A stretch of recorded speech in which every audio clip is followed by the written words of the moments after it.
যশোরে পুলিশের নাক ফাটালো ছাত্রদল নেতা।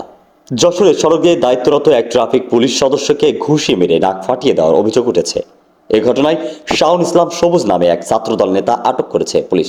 শনিবার রাত 8টার দিকে তাকে আটক করে পুলিশ। আটক শাওন ইসলাম যশোর সরকারি সিটি কলেজ ছাত্রদলের সাধারণ সম্পাদক ও শহরের ঘোপ সেন্ট্রাল রোড এলাকার মোহাম্মদ শাহিনের ছেলে। আর ভুক্তভোগী ট্রাফিক পুলিশ সদস্য কে এম শরীফুল ইসলাম।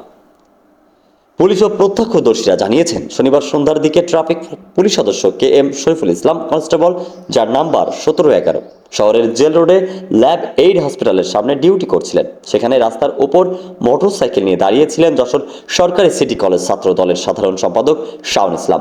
রাস্তায় যানজট তৈরি হলে তাকে মোটরসাইকেল সরিয়ে নিতে বলেন পুলিশ সদস্য শরীফুল ইসলাম। এ সময় শাওন তার সাথে বিতর্কে জড়িয়ে পড়েন। দুইজনের তর্কাতর্কির এক পর্যায়ে শাওন ঘুষি মেরে ট্রাফিক সদস্য শরীফুলের নাক ফাটিয়ে দেন। এ সময় পথচারীরা জড়ো হয়ে তাকে রক্ষা করে। খবর পেয়ে ট্রাফিক পুলিশ অফিস থেকে কয়েকজন সদস্য ঘটনাস্থলে গিয়ে শাওনকে আটক করে এবং তাকে কোতোয়ালি থানায় সোপর্দ করা হয়। ভুক্তভোগী ট্রাফিক সদস্য শরীফুল ইসলাম বলেন, বিকালে হাসপাতাল মোড়ে দায়িত্ব পালন করছিলাম। এ সময় শাওন নামে যুবক ও তার সহযোগী আরেকজন নিয়ে বাম পাশে মোটরসাইকেলটি রাখে। এতে জনসাধারণের যানজটের সৃষ্টি হয়। তাই ওই যুবককে গাড়িটি সরানোর জন্য বলি। তখন শাওন নামের ওই যুবক ক্ষিপ্ত হয়ে আমাকে বলে, তোর টিআই আমাকে গাড়ি সরাইতে বলতে পারে না, আর তুই গাড়ি সরাইতে বলিস, তোর এত সাহস কিভাবে? এরপর পুনরায় তাকে গাড়ি সরাতে বললে ক্ষিপ্ত হয়ে শাওন আমাকে মারধর করতে থাকে। পরে পথচারী ও অন্য সহকর্মীরা উদ্ধার করে আমাকে হাসপাতালে প্রাথমিক চিকিৎসা দিয়ে নিয়ে আসে। এ বিষয়ে যশোরের ভারপ্রাপ্ত পুলিশ সুপার নূরে আলম সিদ্দিকীর কাছে জানতে চাইলে মুঠোফোনে তিনি বলেন, কনস্টেবল শরীফুল তার ট্রাফিক ডিউটি পালন করছিল। ট্রাফিক ডিউটি সময় একজন তার মোটরসাইকেল সে রং পার্কিং করছিল। এই রং পার্কিং করাতে সে গাড়িটা এখান থেকে সরাতে বলে সে না সরায়, সে উল্টা তাকে থ্রেট করতে থাকে, বলে যে তোর টিআই আমার গাড়ি সরাতে বলতে পারে না, তোর এত বড় সাহস তুই আমার গাড়ি সরাতে বলিস।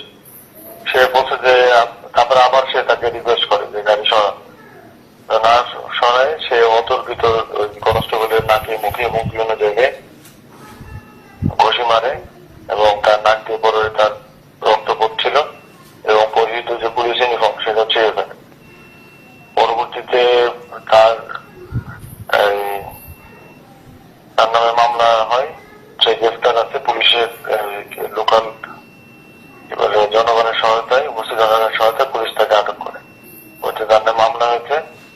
আগামীকালকে তাকে আদালতে সোপর্দ করা হবে। এ বিষয়ে ছাত্র দলের সভাপতি রাজিদুর রহমান সাগর বলেন, সিটি কলেজ ছাত্র দলের সেক্রেটারি শাওন ইসলাম সবুজের সাথে ট্রাফিক পুলিশের বাকবিতণ্ডা হয়েছে শুনেছি, নাক ফাটানোর বিষয়টি জানি না। এ ঘটনায় আমরা বিব্রত।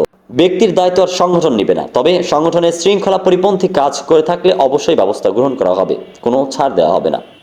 শেখ আলী আকবর, গাংচিল টিভি, ডেস্ক রিপোর্ট।